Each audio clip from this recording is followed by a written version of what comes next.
తెలంగాణ రాష్ట్రంలో ఆనాటి ప్రభుత్వం ప్రతిష్టాత్మకంగా తీసుకున్నటువంటి కొత్త జిల్లాల ఏర్పాటు ఏదైతుందో ఇప్పుడు మళ్ళీ రేవంత్ రెడ్డి సర్కార్ దాన్ని తిరిగి పునర్పరిశీలన చేస్తున్నట్టు తెలుస్తుంది. ఆ పునర్పరిశీలనలో భాగంగా 32 జిల్లాలు అవసరం లేదు, వాటిని 18 జిల్లాలకు తగ్గించాలనే దానికోసం ప్రణాళిక సిద్ధం చేస్తున్నట్టు తెలుస్తుంది.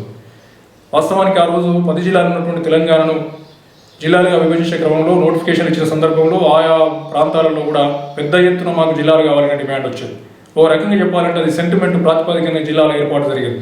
ఇప్పుడు ఆ సెంటిమెంట్ను వ్యతిరేకించలేక తద్వారా ప్రభుత్వం మీద వ్యతిరేకత వస్తుంది కాబట్టి ఎక్కడ పడితే అక్కడ జిల్లాలు ప్రకటించడం జరిగింది. ఉదాహరణకు ఒక్క నియోజకవర్గం ఉన్నటువంటి ప్రాంతాన్ని కూడా ఒక జిల్లాగా ఏర్పాటు చేయడం జరిగింది.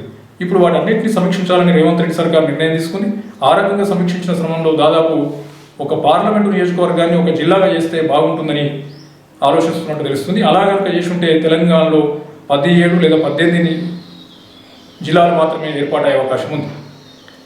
ఇప్పుడు ములుగు లాంటి లేదా నారాయణపేట లాంటి లేదా సిరిసిల్ల లాంటి లేదా జనగాం లాంటి జిల్లాలు ఒక సాయుధకంగా కానీ లేదా ఒక శాస్త్రబద్ధంగా ఏర్పాటు కాలేదనేటువంటిది ఉదాహరణగా వాళ్ళు మాట్లాడుతూ ఉన్నారు.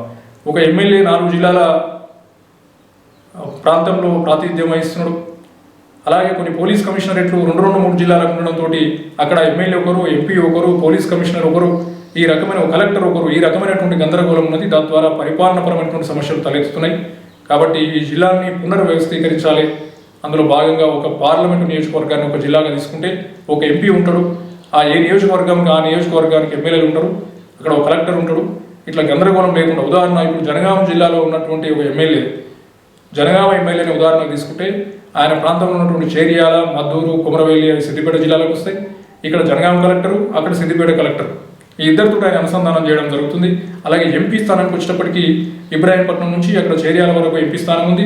అలా తీసుకుంటే ఒక ఎంపీ పరిధిలో ఒకే జిల్లాగా ఉంటుంటే ఈ నియోజకవర్గాలు ఉన్నటువంటి ఎమ్మెల్యేలకు, ఎంపీకి, కలెక్టర్ కూడా ఒక అనుసంధానం చేసుకున్నట్టు లేదా కలిసి పనిచేయడానికి ఆస్కారం ఉంటుందని చెప్పేసి రేవంత్ రెడ్డి సర్కార్ భావిస్తుంది. అలాగే 33 జిల్లాల పేరు మీద జరిగినటువంటి ఏదైతే బిల్డింగ్ కన్స్ట్రక్షన్ పేరు మీద లేకపోతే ఇన్ఫ్రాస్ట్రక్చర్ పేరు మీద చాలా వరకు డబ్బులు ఖర్చు చేయడం జరిగింది. అది కూడా అనవసరమైనటువంటి రాష్ట్ర ప్రభుత్వం మీద బడన్ అవుతుంది. ఒక కలెక్టర్ చేయాల్సినటువంటి పని ఇప్పుడు 4 కలెక్టర్ చేసేసరికి 4 కలెక్టర్ల జీతాలు, వాళ్ళ బంగ్లాలు, వాళ్ళ మెయింటెనెన్స్ ఏదైతుందో ఇవన్నీ కూడా బడన్ అవుతున్నాయి అనేటువంటి ఒక వైపు. మరొక వైపు ఏంటంటే జిల్లాలు అందుబాటులో ఉండడం వల్ల ఒక 10 కిలోమీటర్లు 15 కిలోమీటర్ల పరిధిలోనే జిల్లాని హెడ్ క్వార్టర్ జిల్లా కేంద్రం ఉండడం వల్ల ప్రజలకు సౌలభ్యంగా ఉంటుందనేటువంటి వాదన కూడా ఉంది. అయితే ఈ రెండింటిని సమీక్షించి కొత్త జిల్లాలను ఏర్పాటు చేయాలని రేవంత్ రెడ్డి సర్కారు ప్రయత్నం చేస్తుంది. మరి ఎంతవరకు సఫలం అవుతుంది అనేది వేచి చూడాల్సిన అవసరం ఉంది. పార్లమెంట్ ఎన్నికల ప్రచారంలో బీఆర్ఎస్ పార్టీకి ఒక షాక్ ఇచ్చింది ఎలక్షన్ కమిషన్. బీఆర్ఎస్ అధినేత కేసీఆర్ బహిరంగ సభలలో ఎలక్షన్ నిబంధనలను ఉల్లంఘించిందనే పేరు మీద 48 గంటలు కేసీఆర్ ప్రచారం మీద నిషేధాన్ని పెట్టింది. కేసీఆర్ 48 గంటలు బస్సు యాత్ర కానీ లేకపోతే ఎలాంటి బహిరంగ సభలు కానీ ర్యాలీలలో కానీ అలాగే ఎలాంటి ప్రెస్ మీట్లు కూడా నిర్వహించకూడదని ఎన్నికల కమిషన్ ఆదేశాలు జారీ చేసింది. అయితే ఇప్పుడు ఇది బీఆర్ఎస్ పార్టీ శ్రేణులకు ఒక పెద్దగా సమస్యగా మారింది. ఎందుకంటే కేసీఆర్ బస్సు యాత్ర పేరు మీద జనంలో ఉండడంతో విపరీతమైనటువంటి స్పందన వస్తుంది.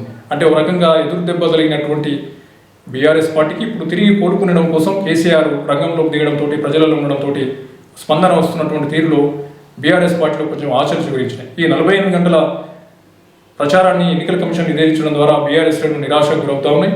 ఇది కేవలం భారతీయ జనతా పార్టీ, కాంగ్రెస్ రెండూ చేసినటువంటి కుట్రలో భాగమే ఎన్నికల కమిషన్ నిర్ణయం తీసుకుందని గులాబీ దళపతి కేసీఆర్ ఇప్పటికే వ్యాఖ్యానించడం జరిగింది.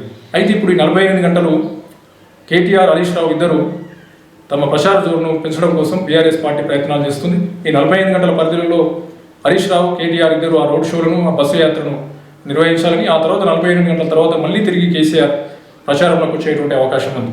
ఇదిలా ఉంటే భారతీయ జనతా పార్టీ నాయకులు అమిత్ షా ప్రధానమంత్రి ఇలాంటి వ్యాఖ్యలు అనేక సార్లు చేశారు.